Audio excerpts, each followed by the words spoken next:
have seen the torch of freedom pass from hand to yearning hand, and the vision of our fathers spread hope throughout this land, as the dream some fought and died for in my heart becomes my own.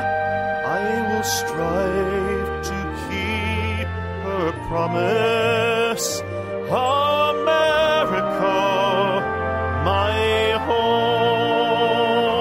America, America, may God bless America, and freedom reign across America, my home. From the shorelines to the prairies, to the cities great and small, we have reaped the fruits of justice and liberty for all. So with deep appreciation for the blessings of freedom that we know in this great land of ours, I'm Dr. George Simon. Welcome to another edition of Character Matters. This is the program where we discuss what I consider to be the defining issue of our time, the character crisis plaguing much of the free world, much of the world actually. We face two formidable foes of freedom. We face an external foe that despises the freedoms that we still enjoy, would like to see everyone on their knees serving the master that they would like us to serve. And this is perhaps one of the greatest challenges of our time. But we also face another threat to our freedom, and that is the character problem that we have struggled with for so many years in our culture of entitlement and permissiveness and moral relativism. And, this is the last best chance of freedom on earth, right here. And if we're not careful, we could lose this precious gift. And that's what my work has been all about for the last 25 plus years. And in my books and on this program and on my blog and the many articles that I post online, I try to carry that message as strongly as I can. And if you'd like to join the conversation tonight, I invite you to do so at 718-717-8296. That's 718-717-8296. I invite you to join and share your experiences, ask any questions you want, chime in on any of the topics that we'll be talking about tonight. Tonight we're going to be primarily talking about something that was posted online on my manipulative-people.com blog site just this past Friday. I write for two blogs at www.manipulative-people.com and also at www.counselingwith2lsresource.com. And I also have my own website at drgeorgesimon.com. That's drgeorgesimon.com. And I also have 3 books, all devoted to the same topics. In Sheep's Clothing, Understanding and Dealing with Manipulative People, the international bestseller on dealing with the manipulators in your life, how to understand them, how to respond to their tactics, how to empower yourself in your relations with them, and also Character Disturbance, the Phenomenon of Our Age, another bestseller. All these books, by the way, you can get at Amazon or BarnesandNoble.com or your local bookstore. Just ask if they don't have it on the shelves. It's not uncommon for folks not to have In Sheep's Clothing on the shelves anymore. It's been around for almost 17 years, and it's still a bestseller. But not all bookstores keep their books on the shelves for that period of time. But you can always order it if you can't find it on the shelf. And you can download it from iBooks and from Kindle on Amazon, and get it on audiobook as well. But in addition to those two books, I also have The Judas Syndrome, which is my first book for the Christian community, also a 5-star rated bestseller. So please avail yourself of those. But what we're going to be talking about is an issue that I geared a couple of chapters in each one of those books toward, and that is how to get the right kind of help, not just for yourself if you're in a relationship with a disturbed character, but also how to get them the right kind of help. There's a lot of folks that figure that when it comes to personality and character disorders, there simply just isn't any help available. And how most folks have come to that conclusion is they've tried to get help. They've tried every which way to get help and found that nothing got any better. Well, that's not an uncommon experience, I have to say. And there are two main reasons for that. One is that by nature, personality and character disturbances are, in fact, extremely difficult conditions to treat. Almost impossible conditions to treat sometimes, depending on how firmly ingrained a person's personality patterns are, how much their personality has been shaped by innate factors as opposed to experiential factors, how long they've kind of been at doing things the way they've been doing, how set in their ways they have become, how much reinforcement they've gotten along the way for doing things the way they do. So, by nature, personality and character disturbances are tough to treat. There's no question about that. Are they impossible to treat? No. Do a lot of folks who have personality and character disturbances get no better? Yes, unfortunately. And is the only solution sometimes just to have nothing to do with such folks? Yes, sometimes that's the only solution. But it's not as hopeless as it seems. Because the other reason, I said there were two reasons why most folks who have sought help didn't get the help they needed or found that the situation did not change. The one reason is that personality and character disturbance is very tough to treat. The other reason, however, has to do with the kind of treatment that works and the kind of treatment that doesn't work. And it is just the nature of the beast that treatments that were initially devised to help the folks that I affectionately call in my books In Sheep's Clothing and Character Disturbance, the more neurotic individuals. These treatments were never designed to help, nor can they assist folks with character disturbances change their ways. They're not tailor-made for that kind of intervention. And so what happens is that when folks drag their character-impaired relationship partner into traditional types of psychotherapy, they find one of two things. They find that either the person simply gets no better, or the person is able to manipulate the therapist, and things actually get even worse.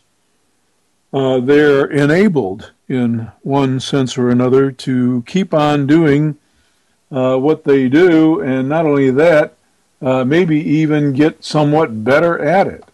So unfortunately, that's the nature of the beast when folks avail themselves of traditional counseling of one type or another.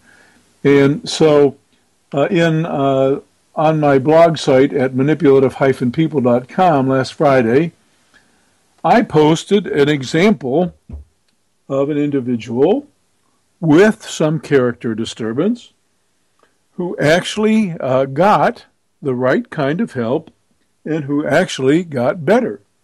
And I posted the vignette about this basically to illustrate another point, and that was that many times folks with character disturbances will get diagnosed with all kinds of conditions that really don't fairly and accurately describe what's wrong with them. And therefore, once again, they don't get the kind of intervention that will really help.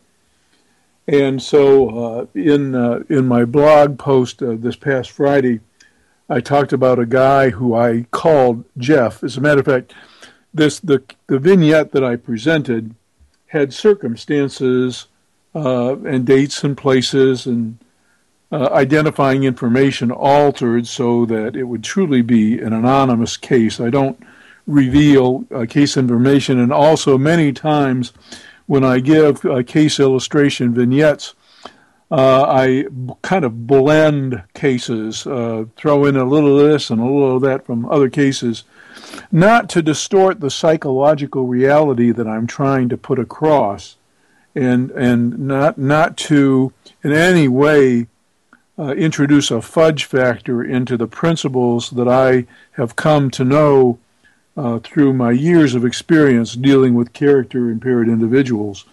really do work. There's no alteration there in these vignettes. Only alterations that would prevent someone from saying, "Hey, I know that person," specifically. Now, folks who read these vignettes will frequently be able to identify with the situations because, character-impaired individuals of one type or another display similar behaviors. And so many times folks who are in a problem relationship will recognize, say, some of the tactics and some of the behaviors that their relationship partner exhibits.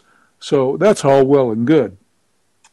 But I have this example, and it is one example that illustrates how somebody with a fairly significant character disturbance but had enough amenability for treatment could really profit from the right kind of treatment. And it's well worth reading if you'll take a trip over to manipulative-people.com. The title of the post is Behavior and Impulse Control Disorders, Part 2. And the reason for the title of Behavior and Impulse Control Disorders is that I've been doing a series on commonly misunderstood and misused psychology terms. And as part of that series, I've been focusing in parts 1 and last week part 2 on behavior and impulse control disorders. And I've been explaining the fact that many times folks get labeled with these behavior disorders or impulse control disorders, and they get labeled with these things, they get diagnosed with these things primarily because, for two reasons primarily. One, because they might actually meet the behavioral criteria. Our way of diagnosing folks these days is strictly based on observable behaviors, and it doesn't have anything to do really with doing some diagnostic work as far as what the underlying causality is. In other words, what's really at work that makes the person do the crazy things they do. So they might get the diagnosis for that reason. And then the other reason is that many times exasperated clinicians, not knowing what else to do, and especially medical treatment providers who primarily know how to try to manage behavior through psychopharmacological agents of one type or another, medicines that can impact behavior, will make these diagnoses to justify the kinds of medicines that they're given. And many times a person who has a character disturbance and who has unruly behavior as an outgrowth of it will experience some benefit from taking some medication that will help them better control their impulses, etc., etc. So these medicines can help, and that's why folks get diagnosed this way many times. But so many times these days, I can't count the number of times, so many, many times, the real underlying causality has to do with a person's maladaptive character. Their underdeveloped character, their malformed character. They never really learned the lessons that they needed to learn, and they resisted some of the lessons that they needed to learn. They also overlearned some lessons too well. They also overlearned many times how to manipulate and get away with it, how to evade responsibility and be enabled in it. So they overlearned a few things as well. And as a result, ended up with a pretty poorly developed character. And that's really what the problem is. And as I mentioned in my book, Character Disturbance, my book, Character Disturbance, was the first to make this point. Many more folks are coming to see this now. Many more professionals are coming to see this, and there's been research done on it as well.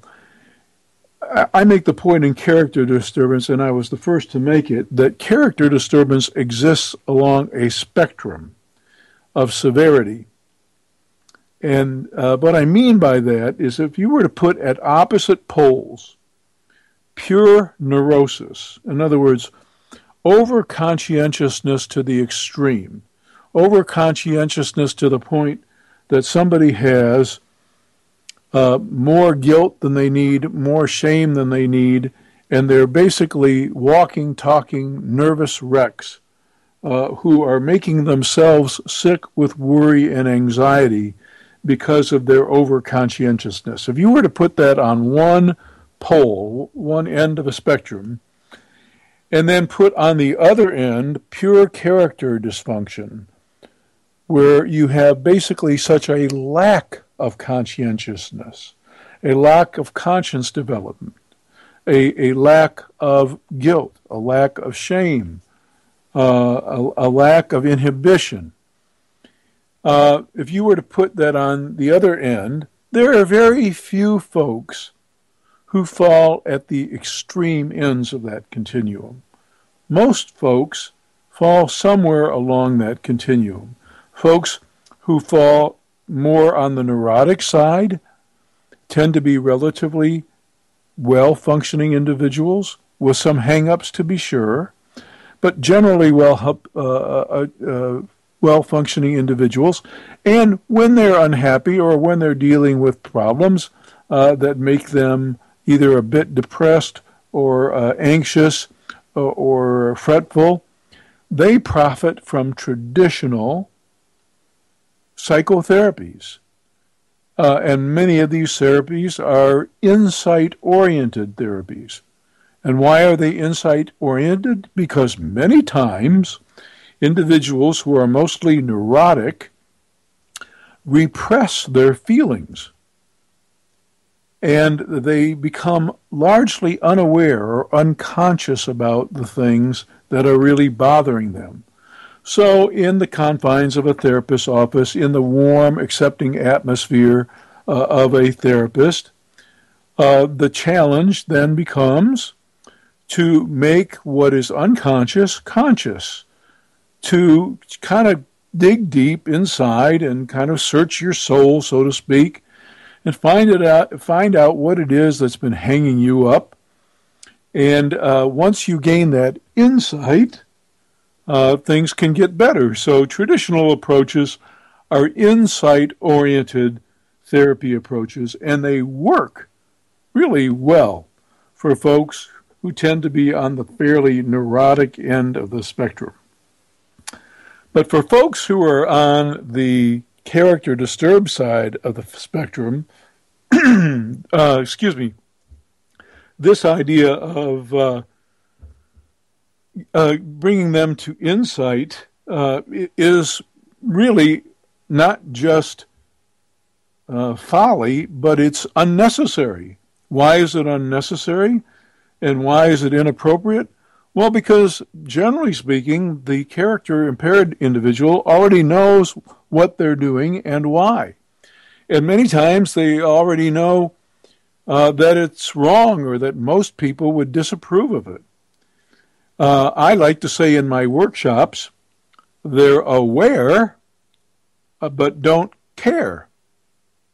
They see, but they disagree.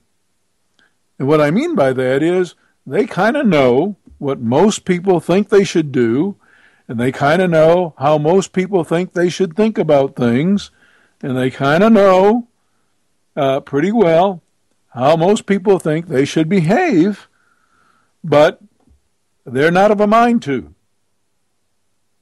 Either they don't care enough, or they're rebellious enough that they don't want to do what most of us expect or hope that they will do. So, insight-oriented therapy, in my opinion and in my experience with these individuals, is most of the time a waste of time, a waste of valuable therapeutic time. Helping them to see is a waste of time. And at professional workshops that I've done, at trainings that I've done over the years, to many different folks, from nurse practitioners to medical doctors to psychologists, social workers, professional counselors, I have made the point over and over again that many therapists delude themselves into thinking that they will be that person who so eloquently puts things or so eloquently presents things to somebody, who so artfully tries to draw a picture, an illuminating picture for a character-impaired person, that they will finally see the error of their ways and go kind of, aha, I've been a fool. I will change my life. And that never happens.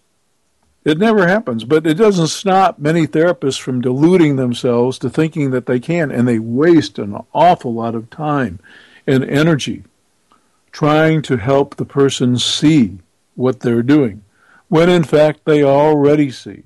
The problem is not that they see. The problem is that they disagree. The problem is not that they're aware. The problem is they don't care. And also in traditional therapy, therapists focus on feelings because neurotics are great emotion repressors. They keep those feelings down and hidden. They stuff them. They're great feeling stuffers. So when you're dealing with a more neurotic individual and you're setting an atmosphere of warmth and acceptance, you want to help them sort through all those feelings that they have been keeping under wraps. And in so doing, you can help them work through and process those feelings and resolve them. And that helps them feel better and be better. Helps them rid themselves of anxieties and insecurities and also some depression at times. So that's the focus. Traditional therapy focuses on feelings, and it's an appropriate thing to do when you're dealing with neurosis. However, when you're dealing with character disturbance, feelings are rarely the issue. It's not how character-impaired individuals feel that's the problem. We all have feelings. We all have feelings, and it's normal to feel one way or another. We are wired to have feelings. That usually isn't the problem with character-disturbed individuals. The problem is not in the way they feel. The problem is in the way they think.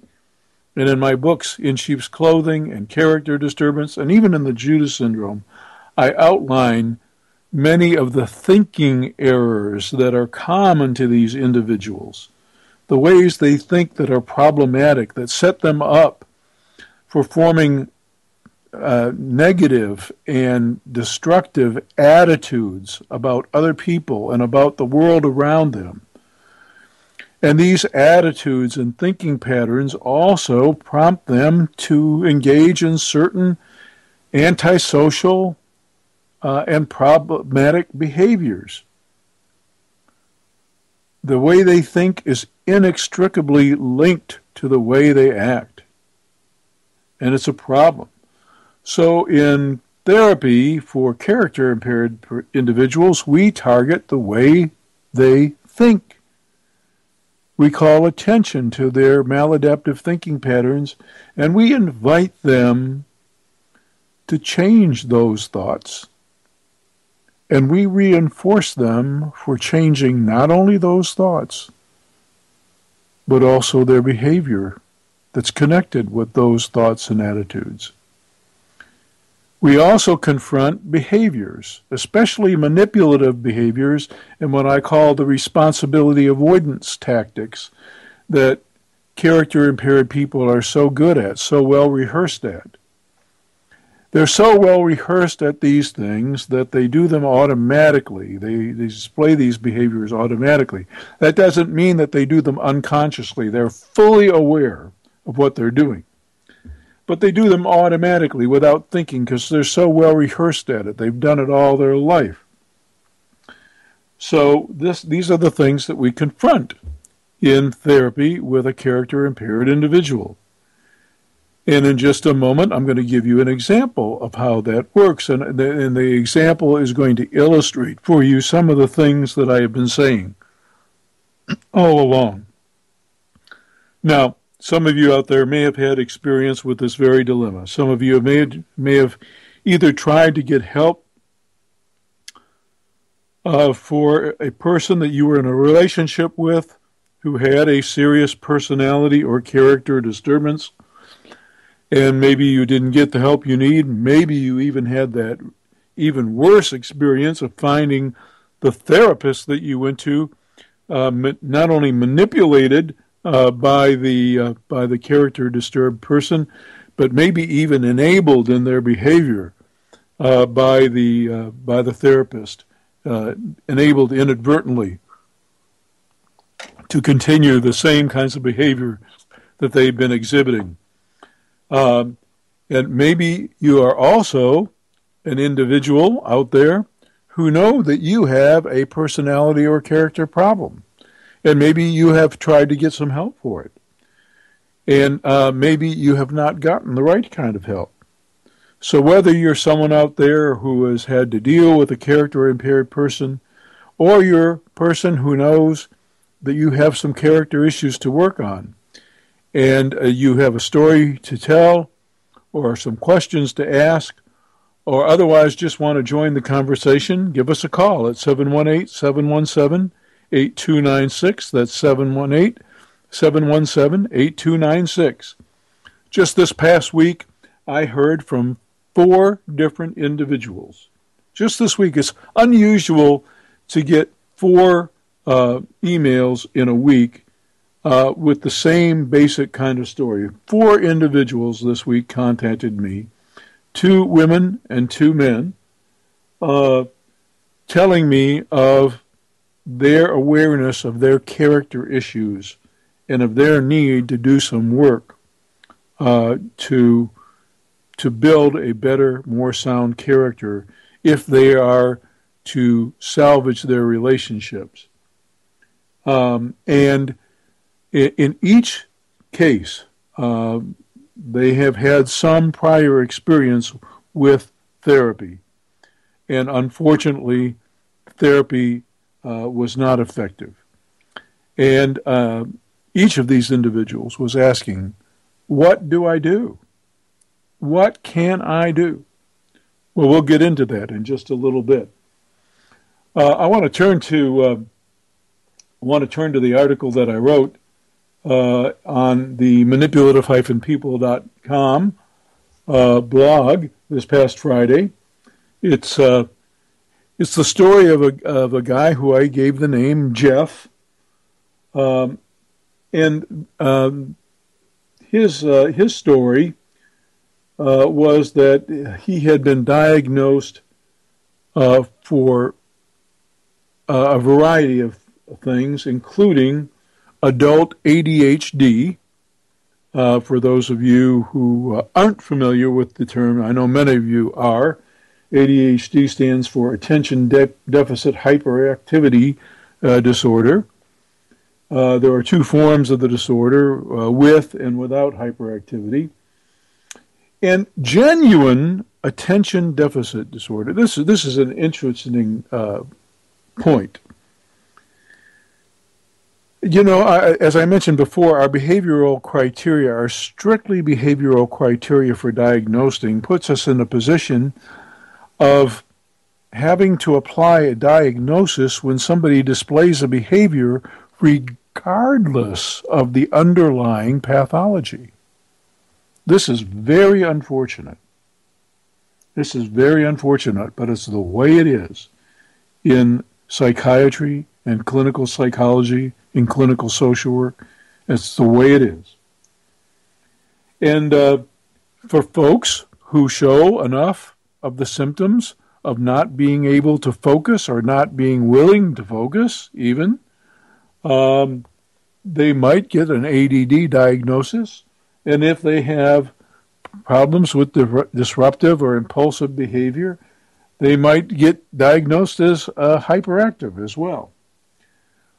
But in my experience, I have seen individuals who are primarily neurologically wired in such a way their motor is going in high speed all the time, that they can't keep still and they can't keep their attention focused for very long without being distracted to something else.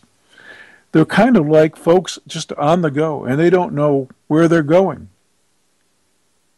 I remember one time very vividly, the first time that I encountered a truly ADD young man who was just always on the go. And I was coming to the residence part of a hospital where he was an inpatient being treated. I was coming to get him, to take him to the room that we did the psychological testing to give him a thorough evaluation so that the treatment team could determine how to help him. And this young man was just as wired as he could be. He could not pay attention to me. He could not listen to me. He was down the hall, going parts unknown. Long before I had even given him directions as to where we were headed or where we were going, had to call him back several times. He was distracted by anything and everything he saw, going off on tangents, heading down into this room and that room, and as fidgety and as hyperactive as you could imagine. He could not sit still, and he had to be medicated not just with the medicines that we typically give young folks who have this problem, but he had to be medicated with a major tranquilizer just to kind of slow his motor down somewhat. So this is true ADD, but Jeff was a different kind of individual, and he knew it. And he had come to see me because his life was a shipwreck for the umpteenth time, as he put it, and he was finally getting, as he said, quote, sick and tired of being sick and tired. That's a phrase that he'd picked up when he was in a 12-step based treatment program, because he had been also diagnosed, and rightfully so, with a substance abuse problem. Erroneously, I think, treated as an addict as opposed to substance abuser, but that's another program. We'll get into that. But he had carried the ADHD diagnosis ever since his childhood as a quote-unquote disruptive child at school, and who couldn't seem to keep his mind on his lessons or remember to turn in his assignments. And he was always the class clown, always cutting up in class, pulling pranks and provoking the teachers. He managed to finish high school by some miracle, however, and he also managed to secure a decent job upon his graduation. He married, unfortunately, twice, but things quickly went south in his relationships because of his behavior patterns. He was, when he came to me, he had just been divorced for the second time. And when he was in rehab, by the way, he was also treated for not just substance abuse, but for multiple addictions, including a gambling addiction, drinking, and a cocaine addiction. Now, whether he had true addictions in any of these spheres is debatable. But like I said, that is another show, another program. Well, now, I ask most of my character-impaired individuals when they come to see me, I ask them to tell me what they think is wrong. In other words, if they're coming to see me and they recognize that they've got some work to do, something is telling them that, they haven't got it figured out just right, and that they really do need some help. I always ask them what they think the problem is. So I asked Jeff what was wrong with him, and his was one of those answers, as I mentioned in my article, that surprised and delighted me. He said, I'm going to quote now, "My ex-wife says I'm the kind of guy who always makes excuses, but frankly, for much of my life, I didn't have to make many excuses because so many excuses were made for me." Now, I have actually heard this kind of comment from many character-impaired individuals. And I hear that primarily for one reason, and that is most of the character-disturbed individuals that I have seen in my professional career have been given every single diagnosis under the book, any diagnosis you can think of, except a personality or character disorder diagnosis. And this is regarded by them as basically an excuse for their willful misbehavior. And in Jeff's case, the first thing he was diagnosed with was ADHD. So he says, all the excuses were made for me. I wasn't doing my work, supposedly because I had an attention deficit. I behaved badly in class because my disorder, my hyperactivity, quote unquote, disorder, made me act without thinking. You know, all that kind of stuff. This is what he's telling me. But it's not like I couldn't focus, he said. It's not like I couldn't focus, but I didn't want to do my work. As a matter of fact, I didn't want to have to do anything that I didn't find interesting.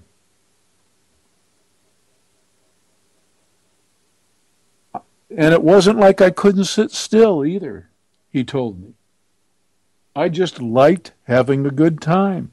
It was more fun to cut up in class and disrupt the class and make it interesting than it was to have to sit down and pay attention. That wasn't fun, and I wasn't about that. I wasn't about to deny myself. He went on to say, school was a complete bore for me. And I just wanted to get through it and get by. And along the way, make it as interesting for myself as I could. So, you know, I didn't do my work. I did the bare amount to get by. I cut up a lot, played pranks, made things interesting because I was bored out of my skull. Now, many times, well, I shouldn't say many times. That's not true. A lot of clinicians believe it as many times, but sometimes that boredom results from the fact that a person is really actually quite smart and is not challenged enough in the academic environment. That happens at times. But the other thing is that some character-impaired individuals are very hedonistic inclined. They're sensation seekers, and if they can't be having a good time all the time, if they can't be titillated in all their life activities, they're miserable. They have not, as I say in my book, Character Disturbance, I mentioned this, and I have a piece on it, and I also have a piece on it in the Judas Syndrome. They haven't cultivated one of those fundamental aspects of good character, and that is the will to bear discomfort. This is a key variable of character. A key variable, the will to bear discomfort. When we develop integrity of character, we become willing to shoulder burdens that are not only in our best interest, but in society's best interest for us to shoulder. That's what good character is all about. So a decent character sets aside willingly and willfully, purposefully, sets aside their desire to have fun all the time and makes peace with that most dastardly of all four-letter words. For the character-impaired individual, there is no bigger, no worse four-letter word than W-O-R-K.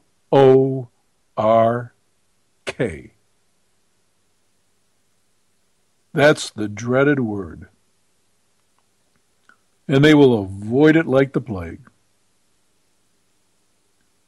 And it's not just any kind of work, because character-impaired people will generally expend energy. I know some criminals who are very methodical in their planning and in their execution of crimes. They work very, very hard at their jobs. Sometimes delaying gratification, which is something that most of the other professionals say that character-impaired people can't do. Sometimes delaying gratification for weeks while they're casing a bank, for example, looking for just the right opportunity to make their hit. So I know character-impaired people who will work very hard. It's not just work. It's working on behalf of the greater good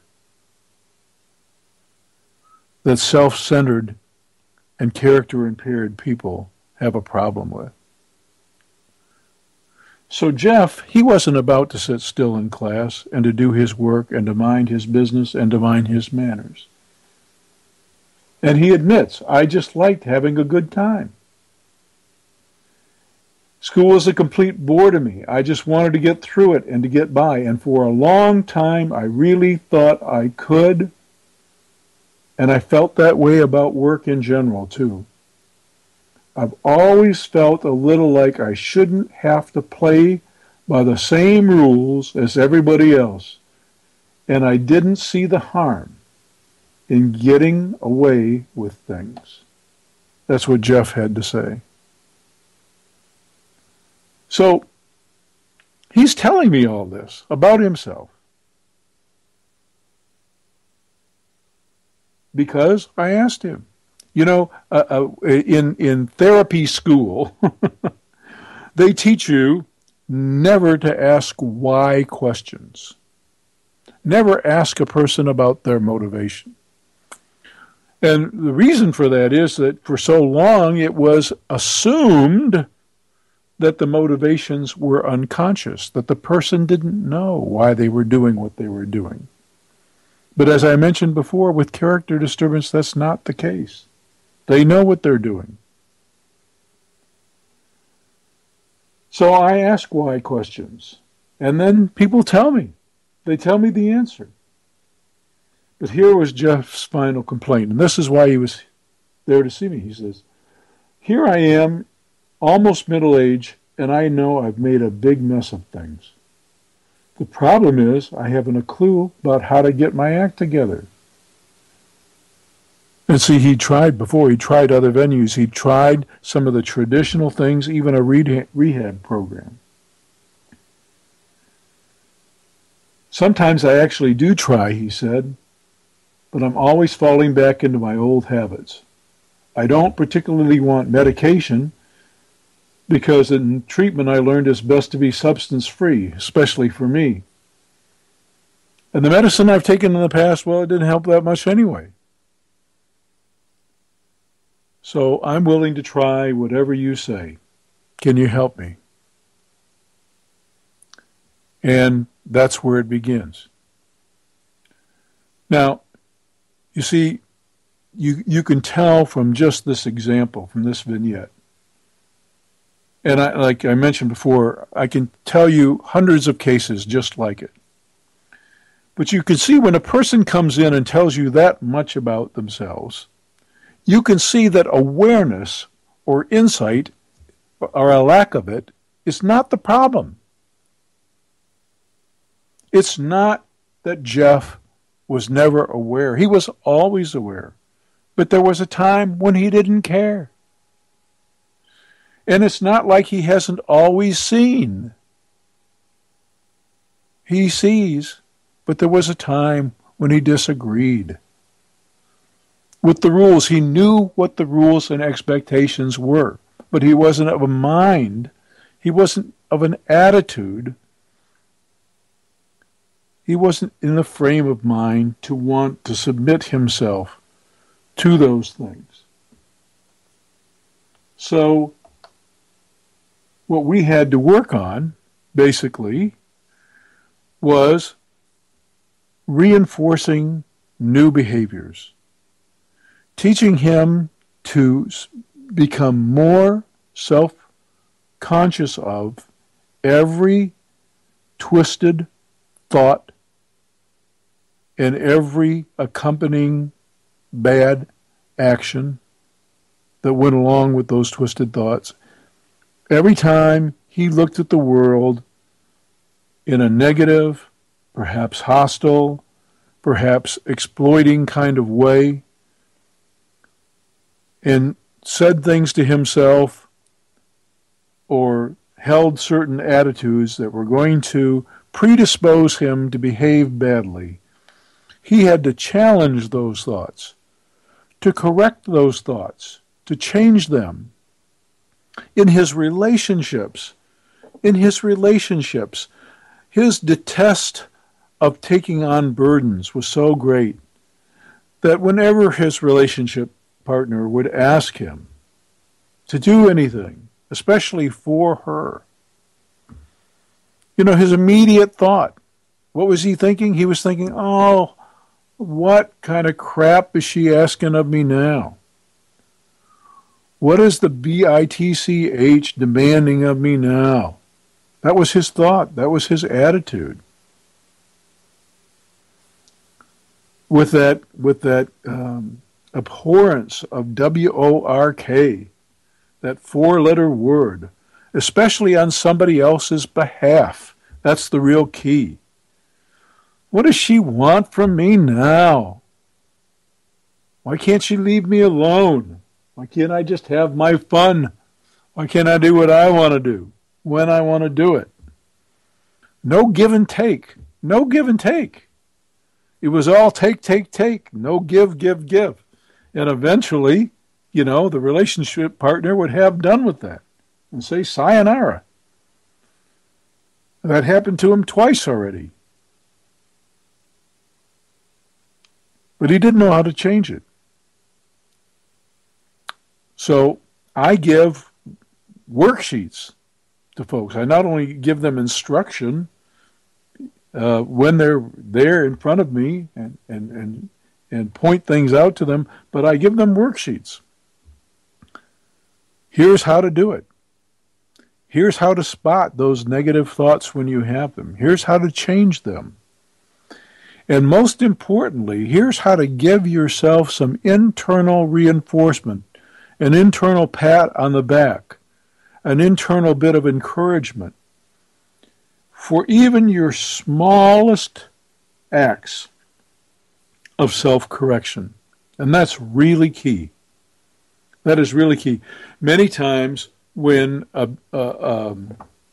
aggrieved relationship partners drag their character-impaired person into therapy, they're pretty impatient because by that time they're desperate. And they don't really see the value in small steps because they're pretty worn out. But there's nothing more valuable than those small steps because it's the training that counts. The habits that these character-impaired individuals have, they have formed over a lifetime, day in, day out, habitually. And as I mentioned before, while the behaviors aren't unconscious, they're automatic because they've rehearsed them so often. And rehearsing new behaviors, different behaviors, alternative behaviors is important too. And you have to start just like you started when you were growing up. You have to start small. So each and every time you're willing to give up just a little bit of your creature comfort to do a little something that you know your relationship partner is hoping that you will do, to give a little something. Even if it's small, do it. Give yourself an internal pat on the back. Give yourself credit for doing that. It really works. It really works. I'm going to be giving this same advice to the people who emailed me this week, all four of them. I'm going to be acquainting them with the worksheets that I have available.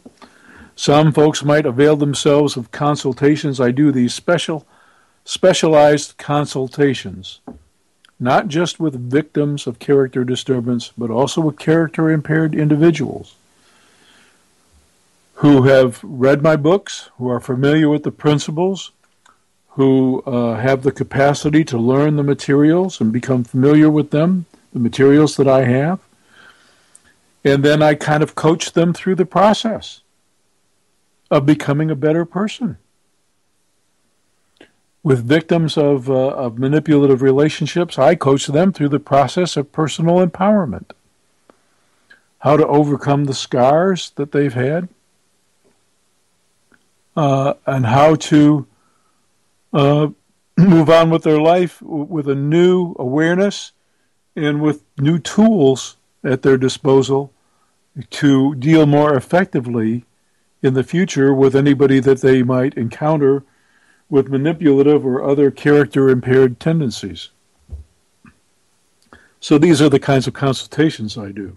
And I'm looking forward to it because there's nothing more edifying than either helping a victim of an abusive or other character-impaired relationship empower themselves and create a new life and move forward with their life. There's nothing better than that. Or with helping a person who has had some character disturbance and who is finally sick and tired of being sick and tired, as Jeff put it, and wants to improve themselves and wants to make of themselves a better person. Nothing like walking them through, coaching them through that process. This has been the great joy of my life. Done it now for almost 30 years, and there's nothing that gives me greater satisfaction.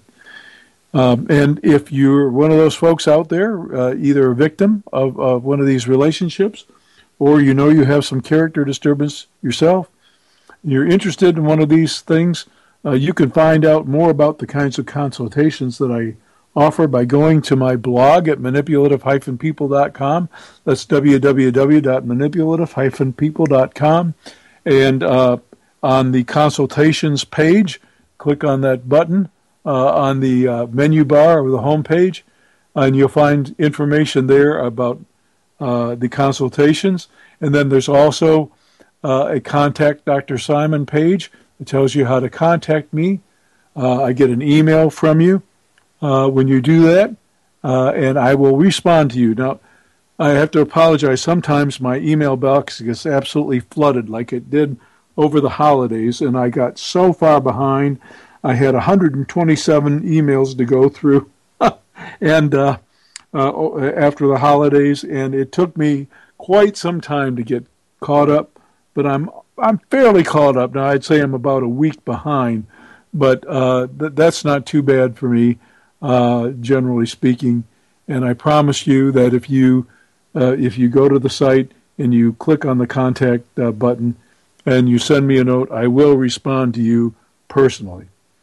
And as always, I invite you to tune in to this program each and every Sunday at 7 p.m. Eastern, 6 p.m. Central Time, where we talk about what I consider to be the defining issue of our time, the character crisis that threatens our freedom, threatens the greatness of our country. And that's the reason for this song that plays at the beginning and at the close of this program. It's a patriotic piece, to be sure. It makes a personal appeal to you to embrace the freedoms that we enjoy, to cherish them well enough to do your part to ensure that we will be able to keep these freedoms. Freedom depends on character. And when we're good people again, when we are great people, we will be a great, great country once again. De Tocqueville never actually said it. It's attributed to him, but he said supposedly that America is great because it is good. And when it ceases to be good, it will cease to be great. And even though Alexis de Tocqueville never really said that, it's a great saying, a very apropos saying, has great meaning because of the interdependence of our freedom and character. So with that in mind, I'll see you again next week. Keep the faith and keep good character. Take care, and I'll see you next week on Character Matters.